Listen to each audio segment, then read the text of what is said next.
Is set to suffer significantly after being hit by one of the biggest earthquakes in its history. While the country's infrastructure is seriously damaged, the nation's industrial clusters in the south and west seem to have been spared the worst. And many local car makers, electronics firms and oil refiners have shut down key factories. Moreover, the crisis at damaged nuclear plants North Tokyo is threatening to cause an energy squeeze that could set back all sectors of the economy. Some ports in Tokyo and Japan's south have resumed operating after all we were initially closed amid warnings of aftershocks. And to discuss the possible economic repercussions of the disaster, we're now joined by Chris Swither, Chief Strategist at tsunami. Thank you very much for joining us, Chris. So how hard will the economic setback be for Japan? Well, short term, it's obviously going to be a very severe shock. You can see from the pictures that there's clearly a lot of damage and a lot of disruption, and particularly the warnings of power shortages. That would obviously extend the consequences across the broader part of the country, and that's where the real effect will be.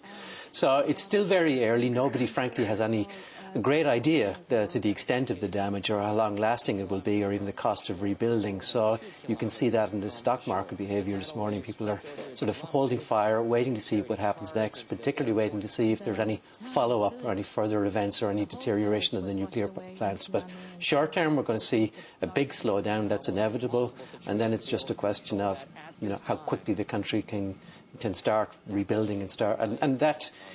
In terms of sequence, while short-term reaction will be very negative, rebuilding on such a massive scale, of course, can then lead to a very strong boom afterwards. So we'll wait to see what the consequences are. Right, and as we know, Japan is the world's biggest, third biggest economy. And what repercussions everything that has happened have on other countries, and especially Russia? Well, yeah, again, we'll say there obviously will be consequences. Say it is the world's sort of biggest economy. What actions the government in Japan take to rebuild their economy will have broader implications. For example, if the country pumps in a lot of cash into the economy, today they pumped in $183 billion.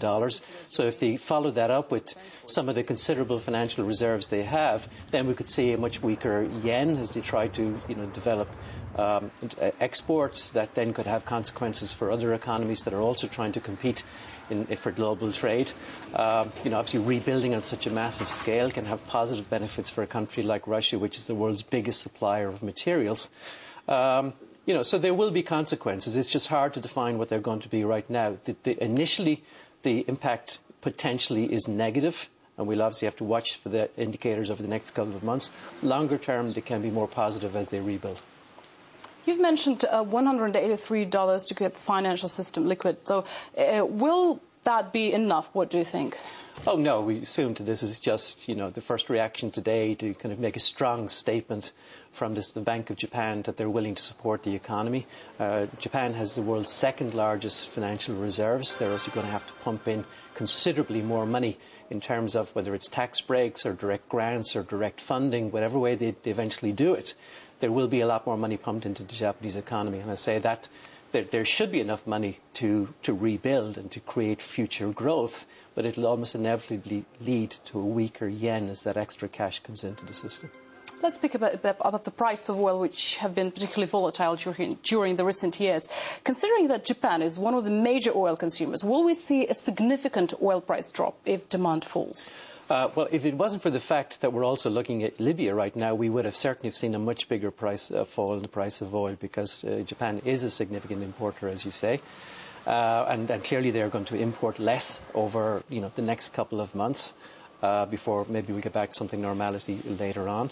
But the main driver in the oil market right now is still the Middle East, and focus on the Middle East and the threat of supply disruption, and particularly I think what helped the oil price from falling last Friday and over the weekend is this news of unrest spreading to Saudi Arabia's eastern province, its biggest oil production region. So the threat of disruption in the Middle East is still the dominant factor, and that's helped avoid a bigger price fall in the oil price right now.